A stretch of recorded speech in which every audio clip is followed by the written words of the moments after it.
Hey guys, my name is Alfie Evans, and today I'm going to be reacting to Sentencing Pixar Villains for Crimes Part 5 by Wickedbinge. Now, I absolutely love Wickedbinge, so go subscribe to Wickedbinge if you haven't already, and without further ado, let's get into it. That you murdered Hector for his songs? You don't think that, do you? When it comes to Pixar villains, we've sentenced toys that became dictators, and even classic superhero villains. But we're not done. There are plenty of other bad guys in the Pixar universe who also need justice delivered upon them. From the land of the dead, to the ocean, to prehistoric times in the raceway. I'm Kyle with Wickedbinge, and today we're sentencing Pixar villains for their crimes. The movies that we'll be tackling today have a mix of true bad guys and just antagonistic characters. These are The Good Dinosaur, Finding Dory, Cars 3, and Coco. The first movie we'll be talking about is widely considered Pixar's biggest flop, The Good Dinosaur. Now, The Good Dinosaur is one of those movies where it's really hard to actually... I thought the Pixar film that gave Pixar the biggest flop was Cars 2, because a lot of people didn't like Cars 2 because of how the story was. Sentence any of the characters for any sort of crime, mainly because these animals are just trying to eat and survive. And given this was Pixar's biggest flop, let's power through this one quickly and sentence all the baddies at once, mainly because the motivations are all pretty much the same. We have Thunderclap, his flock, Bubba, and his velociraptors. Thunderclap is the leader of a gang of pterosaurs who follow storms to feast on trapped critters. In fact, he's known for eating all kinds of creatures, scavenging on both left-behind corpses and also living creatures when need be. It's assumed he has dozens of murders under his belt, and it's also shown he may have lost a lot of his self-control as he seems to worship the storms he chases. I've seen the eye of the storm! He then proceeds to stalk Arlo throughout the rest of the movie. Thunderclap's flock are a group of pterosaur-esque flying dinosaurs who are also trying to eat the wandering Arlo. They spend the film trying to convince Arlo they're good guys, only to lull him into a false sense of security. Bubba is a notorious velociraptor thief that is one of the main rivals to Buck, as well as the other tyrannosaurs that Arlo meets later on in the film. Bubba spends a majority of his time stealing from other people, especially Buck. Given the setting and context of The Good Dinosaur, we can't really sentence them for a quote-unquote crime, and instead, we're just going to choose between letting them live or killing them. So we're just going to go ahead and sentence them to death via giant asteroid. And honestly, this movie is forgettable enough that you can probably just nuke Arlo too.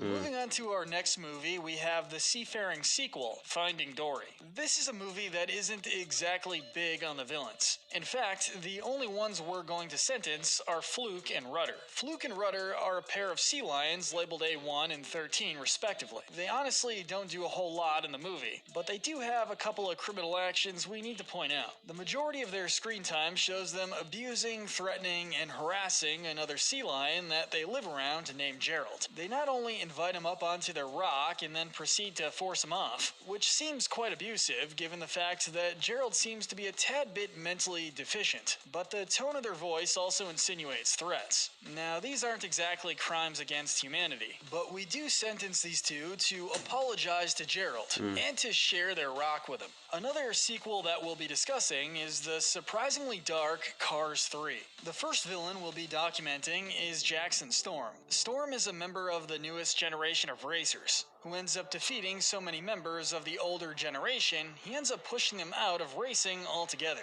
In fact, the way he races, he seems to despise the older generation in such a way that we could probably label it a hate crime in the context of the Cars universe. He speaks a variety of thinly veiled threats at Lightning. In fact, these threats would probably not constitute the legal limit, but we'll count them anyway. You have no idea what a pleasure it is for me to finally beat you. However, Storm's main source of attack is psychological warfare. He then proceeds to assault Ramirez by slamming her into the wall, and for those reasons, we sentence Jackson Storm to 5 years in prison, with a chance at parole on his hands, or wheels. Next up, we have Miss Fritter.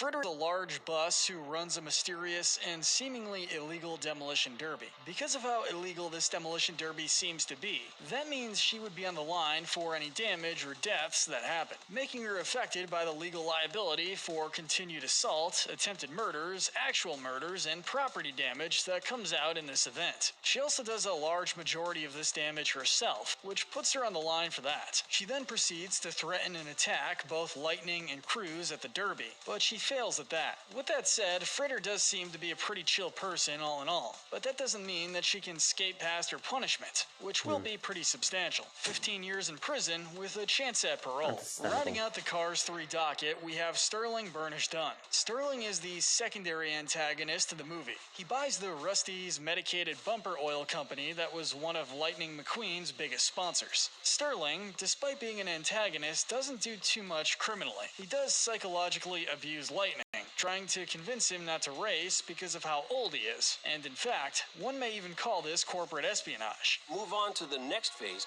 and reap the reward. This is because Sterling seems to be doing these things only to force Lightning into becoming little more than a puppet for advertising. He's also a bit rude, as he mocks Cruz for not being a racer, and even lightly threatens her. In fact, one may even consider it blackmail, as he holds her job over her head if she decides to race. Now, Sterling is mostly an obstacle in an otherwise pretty chill story, so we're gonna hit him with 5 years in prison with a chance at parole. But real quick, before we get to our last entry, if you're enjoying this sentencing format, make sure to check out our cinema sentencing channel. We'll actually be sentencing characters from live action movies and television series over there, and we'd love to have you go check it out.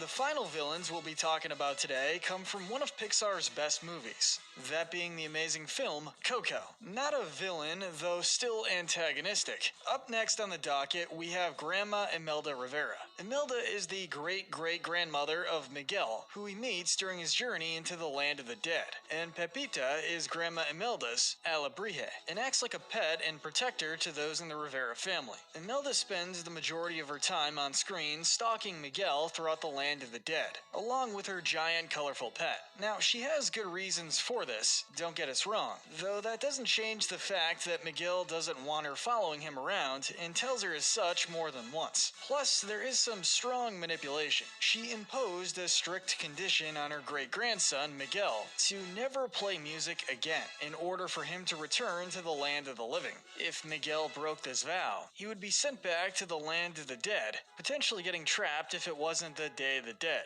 You go home my way or no way. Essentially, Imelda threatened Miguel's life to uphold her relentless grudge against music, creating a constant threat if he ever indulged in music, even casually. That is some pretty legitimate blackmail. Though, because we understand why she does this, and because it all works out for Miguel in the end, we're gonna go ahead and pardon her for her crimes, as it's clearly what he would want. The final criminal on the Coco docket, as well as today's docket in general, we have the now iconic Ernesto de la Cruz. Ernesto is the main villain of the film, where he commits a variety of criminal actions, and we'll be starting with his smaller charges, those being plagiarism, copyright infringement, and theft, all pertaining to when he stole the backlog of Hector's songs after his death. And this ends up with his legacy being tarnished after it's revealed to the populace. And then there's the fact he poisons Hector's food, murders him for his music, then proceeds to play it for millions to hear. He also commits a massive amount of fraud at the same time, mostly in relation to the infringement and plagiarism earlier, as well as unlawfully imprisons both Hector and Miguel, after he's threatened with what may be revealed. Take care of Miguel. He'll be extending his stay. It's also worth noting he abuses others around him, including Hector,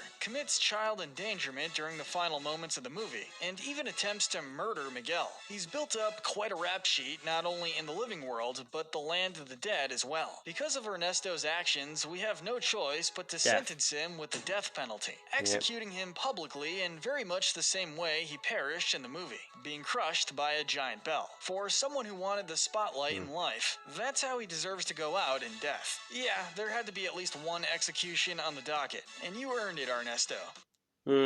Understandable punishment, I guess. So, I think the harshest punishment has to go to Ernesto de la Cruz. Obviously, execution by a giant bell is one thing. way or another.